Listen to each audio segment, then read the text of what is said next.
Em 1970, Curitiba tinha uma população de 624 mil habitantes, 3 vezes menor que a de hoje. Era uma cidade tranquila, limpa e com uma arquitetura tradicional ainda bem preservada. Nos bairros, as crianças podiam brincar nas ruas e as pessoas andavam sem preocupação com a violência.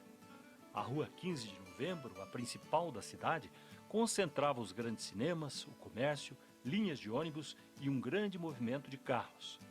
No urbanismo, os anos 1970 marcaram a modernização de Curitiba. Foi criado um plano diretor para orientar o crescimento da cidade.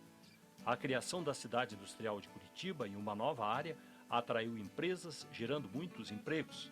A ideia era distanciar as fábricas das áreas residenciais para evitar a poluição. Mas a mudança mais polêmica foi na Rua 15 de Novembro, que era a principal área de comércio. Em 1972, o então prefeito Jaime Lerner decidiu transformar a rua em um grande calçadão, exclusivo para pedestres e decorado com floreiras. Os comerciantes da região reagiram com medo de queda nas vendas. Um deles foi Naim Akel, já falecido.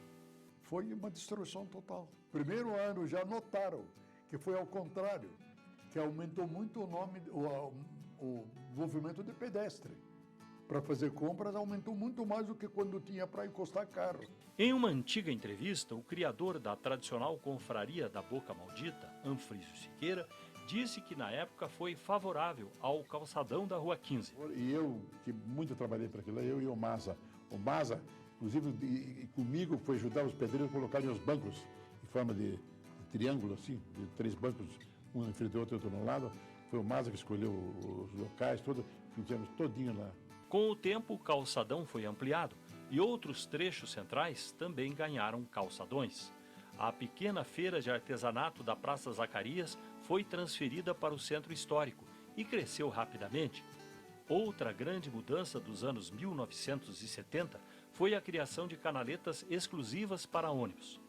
O novo ônibus expresso passava a circular sem ter que disputar espaço nas ruas com os carros. Com isso, o transporte coletivo podia garantir uma boa velocidade média. Começou também a preservação e a ampliação das áreas verdes. Muitos parques foram criados, principalmente em regiões de rios pela cidade. Isso ajudou no controle da vazão da água, evitando alagamentos, e criou muitos espaços de lazer para a população. Na segunda metade da década de 70, o engenheiro e administrador de empresas Saul Raiz assumiu a prefeitura de Curitiba e trabalhou em obras contra enchentes que eram comuns na região central. Eu fiz as obras de drenagem mais importantes da cidade. Eu tive a possibilidade de fazer a Avenida das Torres toda, aquela ligação que passa pelo passeio público e vai até o centro cívico. São obras fundamentais que foram feitas de infraestrutura. Em 1975, Curitiba sofreu com a grande geada que atingiu o Paraná, acabando com a produção de café, e que levou a uma grande migração para a capital em busca de emprego. Em 10 anos, a cidade chegou a ter mais 852 mil habitantes, sem contar os que foram para as várias cidades da região metropolitana.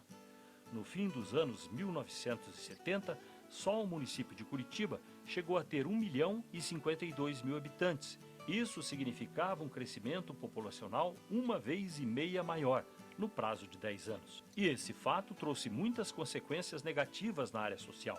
Curitiba teve que priorizar a construção de mais hospitais, escolas e segurança. Mas os anos 1970 foram também de grandes mudanças positivas. Com as inovações, Curitiba passou a ser considerada uma cidade modelo, com ideias bem-sucedidas que foram levadas para outras regiões, e se transformou também em uma cidade turística.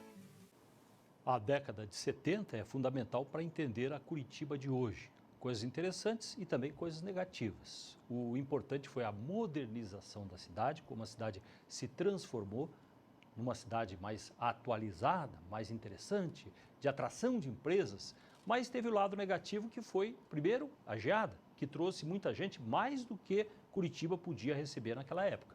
Hoje nós temos na região metropolitana 3 milhões de habitantes, é a estimativa.